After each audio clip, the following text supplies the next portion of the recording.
வாழ்த்துக்கள். வாழ்க வளமுடன். வாழ்க வையகம், வாழ்க வையகம், வாழ்க வளமுடன். குரு வாழ்க, குருவே துணை. சிந்தனையை, உடல் நலத்தை சீரமைத்து உய்வித்த குருவின் தாள் வணங்கி நாம் நிகழ்ச்சிக்குள் செல்வோம். நிகழ்ச்சியின் துவக்கமாக நம் அருட்தந்தை அவர்களுடைய கவிதையோடு ஆரம்பிப்போம். அருள் மூலம் பொருள் உயர்த்தும், பொருள் மூலம் அருள் உயர்ந்தும், அறம் பொருள் இவ்விரண்டாலும் அறம் ஒழுக்கம் இவை உயர்ந்தும், அருள் வழியே அறிந்தோரும் அவர் பின் அறிவறியாரும் அருள் வழியில் வாழும் அனைத்துலகும் பொங்கும் நாள். வாழ்க வளமுடன்.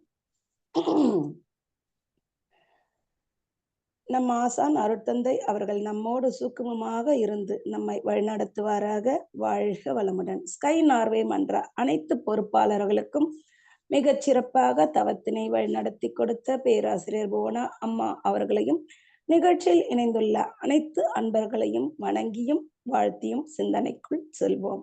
வாழ்க வளமுடன். ஆலயம் என்றால் என்ன? ஆலயம்னா நமக்கு டக்குன்னு என்ன நினைவு வரும்? நம்ம ஊர்ல நம்ம நாட்டுல இருக்கக்கூடிய பெரிய பெரிய கோயில்கள் அதான நினைவுக்கு வரும். சரிதான். ஏன்னா கோயில்கள்ல எல்லா சடங்கு முறைகளையும் பெரும்பாலும் காலையில தான் வச்சாங்க. அப்ப அங்க நாம போகும்பொழுது நமக்கு ஆற்றல் வந்து கொண்டே இருக்கிறது. அதுவும் காலை நேரத்துல பிரபஞ்ச ஆற்றலை வந்து கொண்டே இருக்கும். நம்ம அதை ஈர்த்து கொள்வதும் வசதியாக இருக்கும். அதிகமாக ஈர்த்து கொள்ள முடியும். பழங்கால கோயில்கள்ல எல்லாமே பார்த்தோம்னா கருங்கல்லால இருக்கும். பிரகாரத்தை சுற்றி வரும்பொழுதும் பார்த்தோம்னா அங்க பிரகாரமே கருங்கல் பதிச்சுதான் இருப்பாங்க. அது நமக்கு ஃபுட் ரெஃப்ளெக்டாலஜியா இருந்தது. சுத்தி வரும்போது பார்க்கும் பொழுது காலுக்கும் பயிற்சி, மனதுக்கும் அமைதி கிடைக்குது. வான்காந்தத்துல இருந்து வரக்கூடிய ஆற்றலை நாம ஈர்த்து கொள்கிறோம். இந்த மூணுமே சேர்ந்து நமக்கு கிடைத்தது. ஆனா இப்பவெல்லாம் கட்டக்கூடிய கோயில்கள்ல அப்படி இருக்குதா? எல்லாமே டைல்ஸ். அப்ப எந்த நோக்கத்துக்காக ஆலயம் தொழுவது சாலவும் நன்றுன்னு முன்னோர்கள் சொல்லி வைத்தார்களோ அதற்கான நோக்கமும் அந்த விளைவும் இருக்குதான்ற கேள்வி வருது. ஆலயத்துக்கு இன்னொரு வடிவமும் இருக்கு. அது என்னன்னு பார்த்தோம்னா ஆ கூட்டல் லயம், ஆலயம். ஆன்மா கூட்டல் லயம். இதுல ஆங்கிறது ஆன்மா, லயம் அப்படிங்கிறது லயமாதல். ஆன்மா லயமாகணும். ஆன்மா எதை கூட லயமாகணும்? எங்கிருந்து வந்ததோ அங்கேயே லயமாகணும். அப்படி பார்க்கும் பொழுது ஆன்மா எங்க இருந்து வந்ததுன்னா சுத்த வெளியில இருந்து வந்தது. அப்போ அந்த சுத்த வெளியிலே தானே லயமாகணும். அது முடியுதா? முடியாம போகுது. ஏன் முடியல? என்ன காரணம்? புலன்மயக்கம். புலன்மயக்கத்துக்கு என்ன காரணம்? கர்மைய பதிவு. அப்போ கர்மைய பதிவுனா என்ன நம்ம தெரிஞ்சுக்கணும் இல்லைங்களா? எந்த ஒரு செயல் செய்தாலும் அதற்கு ஒரு விளைவு உண்டு. செயலை செய்பவன் மனிதன், விளைவாக வருவது இறைநிலை. எந்த செயலானாலும் அது ஒரு பதிவை ஏற்படுத்தும். இந்த மாதிரி எண்ணம், சொல், செயல் மூலம் வரும் பதிவுகளே கர்மைய பதிவாக இருக்குது. அல்லது அதை வினைப்பதிவுகள்னு சொல்றாங்க. இந்த பதிவுகள் 3 வகையா இருக்குது. அவை சஞ்சிதம், பிராரப்தம், ஆகாமியம்னு 3 வினைப்பதிவுகள் இருக்குது. இதைத்தான் நம்ம சுவாமிஜி எப்படி சொல்றாங்கன்னா, முன்னோர்கள் செய்த வினைப்பதிவு வித்தில் உண்டு, மூளையிலே உன் செயலின் பதிவனைத்தும் உண்டு, பின்னே நீ செய்வினைக்கு புலனைந்தும் இயக்கி பெற்ற பழக்கப்பதிவு உண்டுங்கிறாங்க. பழக்கத்தின் வழியே வந்த செயல் பதிவுகளை பயிற்சியால மாற்றம் செய்து உடல் உறுப்புகளை தன் விருப்பம் போல விளைவறிந்த விழிப்போடு இயக்கி வாழ்க்கைய நடத்தும் பொழுது கர்மைய பதிவுகள் மேல் பதிவுன்ற முகரையில தூய்மையாகுது.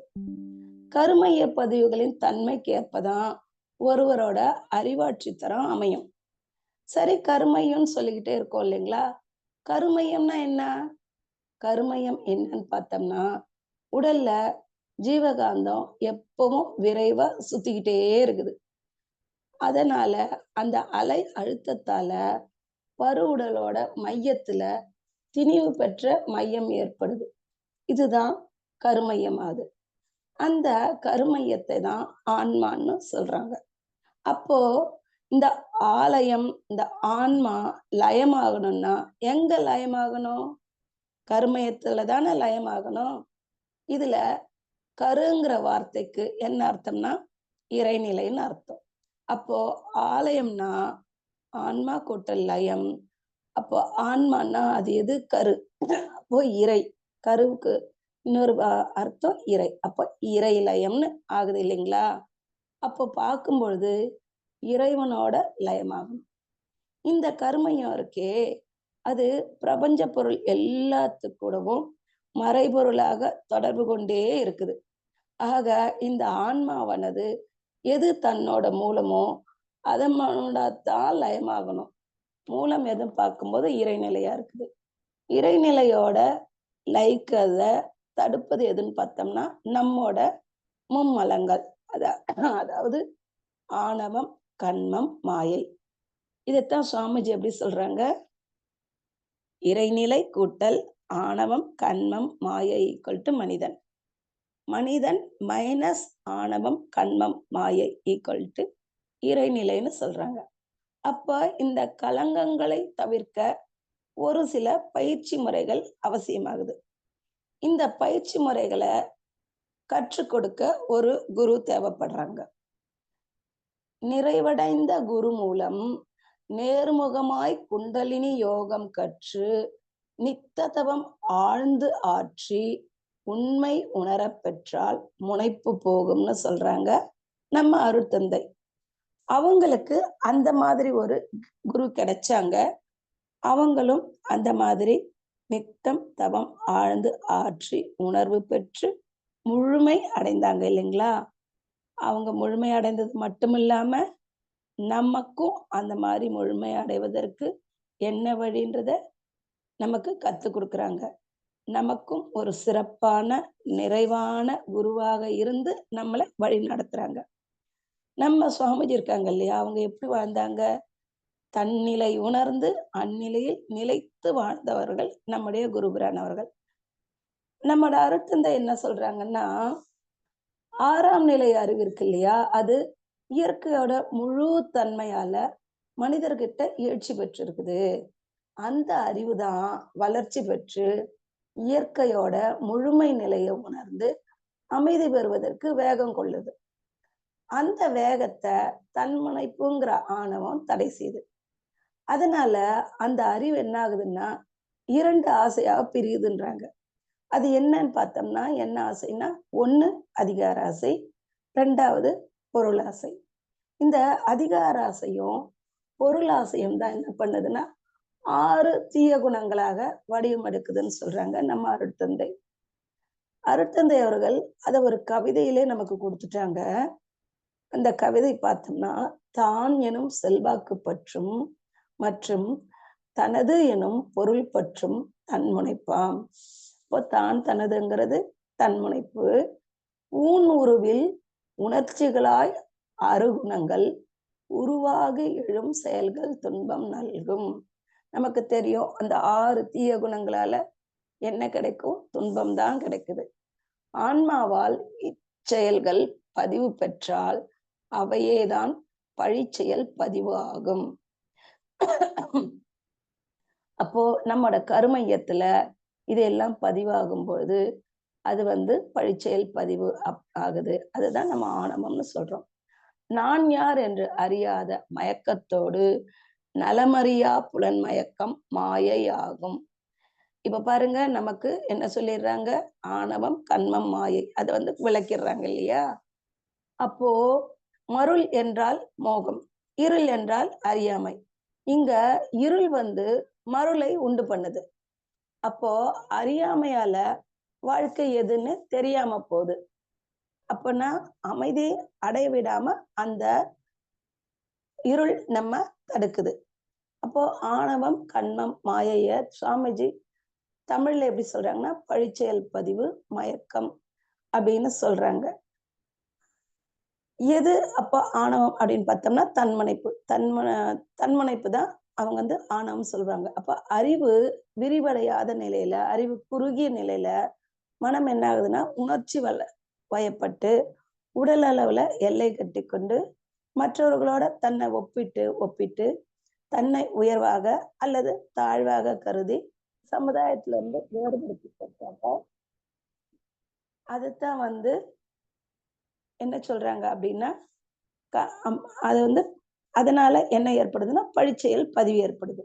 இப்போ இந்த அதிகார ஆசையும், பொருளாசையும் 6 தீய குணங்களா மாறுது இல்லைங்களா? அது என்ன ஆகுதுன்னா, சந்தர்ப்பத்துக்கு ஏற்ப மனம் உணர்ச்சி வயப்பட்டு, தனக்கும் பிறருக்கும் துன்பம் தரக்கூடிய செயல்களையே செய்யுது. அப்போ அந்த இடத்துல மயக்க நிலை அதிகமாகுது. அப்போ அறிவு சீர்குலைந்து மயக்க நிலை பெறுகிறது. அப்போ ஏன் இந்த மாரி மயக்க நிலை பெறுதுன்னா, நிறைநிலைய மறந்து 5 புலன்கள் மூலம் நினைவலைகளா இயங்கி மனம் எல்லை கட்டு சிறைப்பட்ட நிலைய தான் மாயை அப்படின்னு சொல்றாங்க. அப்போ அந்த மாதிரி அந்த நிறைநிலைய மறந்துட்டு, அ துன்பம் தரக்கூடிய செயல்கள் திரும்ப திரும்ப அந்த மயக்கத்துல செஞ்சுகிட்டே இருக்குது இந்த அறிவு. அப்படி பார்க்கும்பொழுது, இந்த மனிதர்கள் கிட்ட இருந்து இந்த 3 கலங்கங்களும் போயாகணும். அருகுண சீரமைப்பு நம்ம செய்யணும். அப்போ அருகுணம் சீரமைப்பு செய்வதற்கு தான் சுவாமிஜி நமக்கு அகத்தாய்வுகள குடுத்திருக்கிறாங்க. அப்போ நம்ம முறையாக அருகுண சீரமைப்பு செய்துகிட்டே வந்தோம்னா, இந்த கருமைய கலங்கங்கள போக்கிக் கொள்ள முடியும். கருமையத்த இந்த பிறவியிலேயே தூய்மை செய்து கொள்ள முடியும்னு சொல்றாங்க நம்ம அருட்தந்தை. அதற்குத்தான் அவங்க நமக்கு வடிவமைத்தும் குடுத்திருக்காங்க. தவம், தற்சோதனை, மௌன பயிற்சிகள், தவம் செய்வதற்கு உடல் உறுதியா இருக்கணும். உடல் அந்த நம்ம முதுகு தண்டு நேரா வைத்து உட்கார்வதற்கும், கால் மரத்து போகாம இருக்கிறதுக்கு உடற்பயிற்சி. அப்போ உயிர் வளமா இருக்கிறதுக்கு காயகல்ப பயிற்சி எல்லாமே குடுத்துட்டாங்க. இப்போ அகத்தவத்தாலும், அறநெறியாலும் மன தூய்மை பெறும். மன தூய்மை கிடைக்கும் பொழுது, வினை தூய்மையும் கிடைக்குது. அப்போ அருகுண சீரமைப்பு செய்வதன் மூலமாக நமக்கு கருமைய கலங்கங்கள போக்கிக் கொள்ள முடியுது. மனம் தூய்மை அடையறதால ஆன்மா தன்னோட மூலத்தோட இணையறதுன்றது சுலபமா இருக்குது. நிறைவ தராதத நிறைவை தரும்னு நம்பி நாம என்ன பண்றோம்? மோகத்துல வாழ்ந்துகிட்டு இருக்கோம். வாழ்க்கையில பணம், பதவி, உறவுகள் எதுவுமே பார்த்தீங்கன்னா, முழுமையான மனநிறைவ கொடுக்காது. அதற்கு அந்த மாதிரி முழுமையா மனநிறைவை கொடுக்கக்கூடிய சக்தி இல்ல. அப்ப எதுக்கு அந்த சக்தி இருக்குது? ஆலயத்துக்கு தான் இருக்குது. ஆன்ம லயத்துக்குள்ள தான் இருக்குது. மனம் அடங்கி மௌனத்துல நிலைக்கும் பொழுது, இறைநிலையின் இயல்புகள் அறிவுக்கு காட்சியாகுது. அப்போ அதத்தான் என்ன சொல்றாங்கன்னா, இறைவன் என்னுள் பேசுகிறான்னு சொல்றாங்க. அப்போ இந்த மாதிரி தான் பார்த்தோம்னா, வள்ளலார் அவர்கள், ரமணர் மகரிஷி அவர்கள், நம்மோட அருட்தந்தை அவர்கள் போன்ற மகான்கள், விவேகானந்தர், ராமகிருஷ்ண பரமஹம்சர் போல பல மகான்கள் எல்லாம் என்ன பண்ணியிருக்காங்க, இந்த மாரி மௌனத்துல இருந்து இருந்து ஆன்மா தன்னோட மூலத்துல லயமாகி, இந்த ஆன்ம லயம் கிடைத்தது. அந்த மாதிரி ஆன்ம லயம் கிடைத்த பிறகு பார்த்தீங்கன்னா, அவங்க கிட்ட எப்படி இருந்தாங்க? அந்த இறைத்தன்மை அப்படியே வெளிப்பட்டது இல்லைங்களா? அன்பும், கருணையும் அவங்களுக்கு இயல்பாகி போச்சு இல்லையா? வள்ளலார் அவர்கள் நடக்கிறது கூட வேகமா நடக்க மாட்டாருன்னு சொல்வாங்க. அதே மாதிரி ரமண மகரிஷி அவர்களும் பார்த்தீங்கன்னா, அவர எல்லாரும் பகவான், பகவான் தானே சொல்றாங்க. அவங்க முழுமையா அந்த இறைத்தன்மைய உணர்ந்த பிறகு, அவங்க என்ன சொல்றாங்க, ஒரு அன்பர் அவர்கிட்ட கேட்குறாங்க, "அ நான் ரொம்ப நேரமா உங்ககிட்ட கேட்டுட்டே இருக்கேன். நீங்க ஒண்ணுமே பதில் சொல்லாம இருக்கீங்க. என்னோட கஷ்டமே உங்களுக்கு புரியலையான்னு?" கேட்பாங்க. அப்போ ரமண மகரிஷி சொல்றாங்க, "நீங்க என்ன பகவான் சொல்றீங்க. அப்ப என்னோட பார்வையில நீங்களும் அப்படித்தானே இருப்பீங்க. என் கண்களுக்கு பகவானா தானே தெரிவீங்க. அப்போ உங்களோட குறைகள் எப்படி எனக்கு தெரியும்?" அப்படின்னு கேட்பாங்களாம். ஆக இந்த ஆன்ம லயம் ஆயிடுச்சுன்னா, தன்னை மாதிரியே தான் அந்த மற்றவர்களை நினைப்பார்கள். அந்த இறைத்தன்மை வெளிப்படும். அத நாம பலமுறை சுவாமிஜி கிட்ட பார்த்துருக்கோம் இல்லைங்களா? பல அன்பர்கள் நேர்ல அத அனுபவிச்சும் இருக்கிறாங்க. சுவாமிஜி கண்களுக்கு எல்லாருமே ஒரே மாதிரி தான் தெரிவாங்க. அந்த வித்தியாசமே இருக்காது. இப்போ அந்த அளவுக்கு உயர்வதற்கு நமக்கு வழிவகையும் குடுத்திருக்கிறாங்க.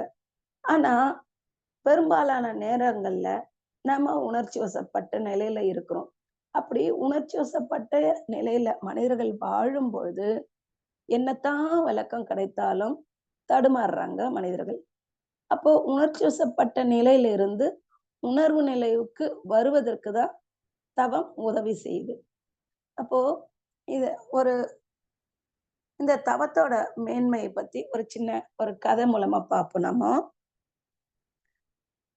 ஒரு ஒரு ஒரு பழங்காலத்துல ஒரு ஞானி ஒருவர் வாழ்ந்திருந்தாரு. அவர் வந்து ரொம்ப ஒதுக்குப்புறமா இருக்கக்கூடிய காடுகள், மலைகள் சார்ந்த இடத்துல வாழ்ந்தாங்க. ஆ அவங்க அமைதியா அவங்க உண்டு, அவங்க இது தவம் உண்டு, வர அன்பர்களுக்கு ஆசி வழங்குறது அப்படி மட்டும் இருந்தாங்க. அவங்கள பத்தி நெறைய பேருக்கு தெரியாமலும் இருந்தது. அவங்க இருந்த அந்த நாட்டு அரசருக்கு ரொம்ப நாள் கழித்து அந்த தவ யோகிய பற்றின ஒரு தகவல் போகுது. அப்போ அந்த ராஜா நெனைக்கிறாரு, நம்மகிட்ட எல்லாம் இருக்குது. பொருள், புகழ், செல்வாக்கு, புலனின்பம் எல்லாமே இருக்குது. ஆனாலும் ஒரு நிறைவு மட்டும் கிடைக்கல. அப்படின்னு சொல்லிட்டு அவரு யோசிக்கிறாரு. நாம ஏன் போய் அந்த யோகிய சந்திக்க கூடாது? நமக்கு வேண்டக்கூடிய தேவையான மன அமைதி, அவரு ஆசி குடுத்தா கிடைக்குமே! அப்படின்னு நெனச்சுக்கிட்டு, இந்த ராஜா அந்த யோகிய பார்க்க பயணப்படுறாரு. பயணம் ஒரு 5, 6 நாள் தொடர்ந்து போகுது. போயிட்டு ஒரு கேட்டு கேட்டு ஒரு வழியாக அந்த யோகி இருக்கிற கூடிய காட்டுக்குள்ள நுழைந்து, அவர் எங்க வசிக்கிறாரோ, அந்த இடத்த தேடி அடைஞ்சாச்சு. அவரோட குடிலுக்கு போயிட்டாங்க. போயிட்டு அவர்கிட்ட அவரு தியானம் பண்ணிட்டு இருப்பாரு. அவர் அறையில அமைதியா இருந்துட்டு, அதுக்கப்புறம் அவர் கண்ண தொறக்கும்போது, இந்த ராஜா வந்து அவர வணங்கிட்டு சொல்வாரு, "நான் வந்து இந்த நாட்டோட ராஜா. எனக்கு வந்து எல்லாமே இருக்குது. என்ட்ட இல்லன்னு சொல்லக்கூடிய ஒரு பொருள் கூட கிடையாது. எல்லாமே இருக்கு. ஆனா எனக்கு அமைதி இல்ல, நிம்மதி இல்ல. மனதுல எப்பவும் ஏதோ ஒரு குழப்பம் இருந்துகிட்டே இருக்குது." அப்படின்னு சொல்றாங்க. இத வந்து நீங்க எனக்கு ஆசீர்வாதம் குடுத்தீங்கன்னா, என்னால எனக்கு அமைதி கிடைக்கும். நான் தேடுறது எனக்கு கிடைக்கும் அப்படின்னு சொல்றாரு. அப்போ அந்த யோகி சொல்வாங்க, "நீங்க கேட்ட கேள்வியிலேயே உங்களுக்கு பதிலும் இருக்குது" அப்படின்னு சொல்வாங்க. ராஜா சொல்றாரு, அவருக்கு ஒண்ணும் புரியல. "எனக்கு புரியலையே" அப்படின்னும்போது, அவர் சொல்வாரு, "சரி, உங்களுக்கு புரிய வைக்கிறதுக்குன்னா, நீங்க என்ன பண்ணணும், ஒரு 15 நாட்கள் என் கூட தங்கணும். இந்த 15 நாட்களும் நீங்க தங்கும்பொழுது, இந்த ராஜா அப்படின்ற நிலைய விட்டுட்டு, ஒரு சாதாரண மனிதன், ஒரு குடிமகனா, சாதாரண ஒரு மனிதனா என் கூட நீங்க தங்கி இருங்க" அப்படின்னு சொல்வாங்க. அப்போ ராஜாவுக்கும் வேற வழி இல்ல. அவரு யோகி சொன்னத கேட்டு, சரின்னு ஒத்துக்கிறாரு. ஒத்துக்கிட்டு அங்கேயே இருப்பாரு. அ அங்க இருப்பாரு. இவரு அந்த தவயோகி பாட்டு அவர் வேலைகள பார்த்துட்டு இருப்பாரு. தியானம் பண்றது, அவரோட சமைக்கிறது, இது அந்த மாரி போயிட்டே இருக்கும். அப்ப ராஜா பார்க்குறாரு. ஒரு அந்த யோகி சொல்லிட்டாரு, "நீங்க அமைதியா இருக்கணும். நானா ஏதாவது கேட்டா பதில் சொல்லுங்க. அதுவரையிலும் நீங்க பேசக்கூடாதுன்னு" சொல்லிடுறாரு. அப்போ இவருக்குள்ள நெறைய கேள்வி வந்துகிட்டே இருக்குது. ஆனா, அவர் சொல்லிட்டாரு இல்லையா, அமைதியா இருக்கணும் அப்படின்னு சொல்லிட்டு. அதனால வேற வழி கிடையாது. அமைதியா இருக்கிறாரு. அப்போ அவருக்கு என்ன ஆகுதுன்னா, நாட்டுல இருந்தபோது இருந்த ஒரு அமைதியற்ற நிலைய விட, இப்போ அவருக்கு இன்னும் ரொம்ப அதிகமா இருக்குது. ரொம்ப டார்ச்சரா இருக்கு. பல கேள்விகள் வருது. ஆனா வேற வழி கிடையாது. அவர் பேசக்கூடாதுன்னு சொல்லிட்டாரு. அதனால அமைதியா இருக்கிறாரு. 2 நாள், 3 நாள் அப்படியே தொடர்ந்து போயிட்டு இருக்கு. அப்புறம் ஒரு நாள் என்ன பண்றாரு, அந்த யோகி சொல்றாரு, "நீங்க போயிட்டு குளிச்சுட்டு வாங்க. கொஞ்சம் தூரத்துல ஒரு அருவி இருக்கு. அந்த அருவியில போய் குளிச்சுட்டு, கொஞ்ச நேரம் நீங்க அங்கேயே இருந்து தியானம் பண்ணா பண்ணிட்டு வாங்கன்னு" சொல்லிருவாரு. இவரும் போறாரு. அப்படி போகும்போது தான், முதல் முறையாக அவர் அந்த இயற்கையெல்லாம் ரசிச்சுக்கிட்டே போறாரு. அங்க நல்ல அருமையான ஒரு மூலிகை சார்ந்த அந்த அருவி, மூலிகைகள தாங்கி வரக்கூடிய அந்த தண்ணீல குளிக்கிறாங்க. அப்பதான் அவர் என்ன பண்றாரு, அந்த இயற்கையை முழுமையா ரசிக்கிறாரு. ரசிச்சு குளிக்கிறாங்க. அந்த மலைகள், காடுகள், செடிகள் எல்லாத்தையும் ரசிச்சு, ரசிச்சு பார்க்குறாரு. குளிச்சுட்டு வரும்போதும் ரசிச்சுக்கிட்டே வராரு. அப்படி வந்துட்டு அப்போ அமைதியா இருக்கணும். பார்க்குறாரு, அந்த ஞானி கண்ண மூடி அமைதியா தியானத்துல இருக்காரு. அப்ப இவரு என்ன பண்றாரு, அந்த மாரி கண்கள மூட ஆரம்பிச்சுடுறாரு. அப்படி கண்கள மூட மூட அவர்களுக்குள்ள இருந்த கேள்விகள் குறைந்து, கொஞ்ச நாள் ஆன பிறகு, ஒரு 10 நாள், 11 நாள் ஆன பிறகு, இத அப்படியே அவர் ஃபாலோ பண்ண பண்ண, கொஞ்சம் கொஞ்சமாக அவருக்குள்ள அமைதி கிடைக்க ஆரம்பிக்குது. அப்போ அவர் அப்பதான் வந்து அந்த அமைதிய உணர ஆரம்பிக்கிறாரு. அவருக்குள்ள இருந்த கேள்விகள் இருந்தது இல்லையா? அதுக்கான பதில்களும் அவருக்கு கொஞ்சம் கொஞ்சமாக கிடைக்க ஆரம்பிச்சது. அப்ப அந்த 15வது நாள் பார்க்கும் பொழுது, அவர் அந்த ஞானிய வணங்கிட்டு, "இல்ல நான் எதை எதிர்பார்த்து வந்தேனோ, அது எனக்கு கிடைச்சது" அப்படின்னு சொல்றாரு. அப்போ அந்த ஞானி சொல்வாரு, "அதனால தான் நான் உங்கள வந்து இங்க தங்கி இருக்க சொன்னேன். எல்லாமே நமக்குள்ள தான் இருக்குது. நீங்க உங்க மனத கூட லயமாகணும். அது ஒண்ணுதான். ஆன்மா லயமாச்சுன்னா அமைதி கிடைக்கும்" அப்படின்னு சொல்லிட்டு சொல்றாங்க. அந்த ஞானி, அந்த அரசரும் விடைபெற்று ஆசீர்வாதம் வாங்கிட்டு விடைபெற்று போறாங்க. அப்போ ஆலயம் அப்படின்னா, ஆன்மா லயமாகணும். ஆன்மா லயமாகும் பொழுது, நமக்கு அந்த அமைதி கிடைக்குது இல்லைங்களா? சுவாமிஜியே சொல்றாங்க, ஆலயம்னா என்னன்ற ஒரு கேள்விக்கு பதில சுவாமிஜியே சொல்றாங்க. ஆலயம் என்றால் அறிவு ஓர்மை நிலை பெற்று, ஆன்மா எனும் உயிரில் அடக்கமுறும் பேராம். ஆலயம் என்னும் சொல்லில் ஆன்மாவாகும். அடுத்து வரும் லயம் அதனின் அடக்க நிலை குறிப்பு. ஆலயமாம் பயிற்சி முறை தேர்ந்து ஆற்ற பழக அறிவு உயிரை உணரும் மெய்ப்பொருளும் ஆகும். அப்போ என்ன சொல்றாங்க?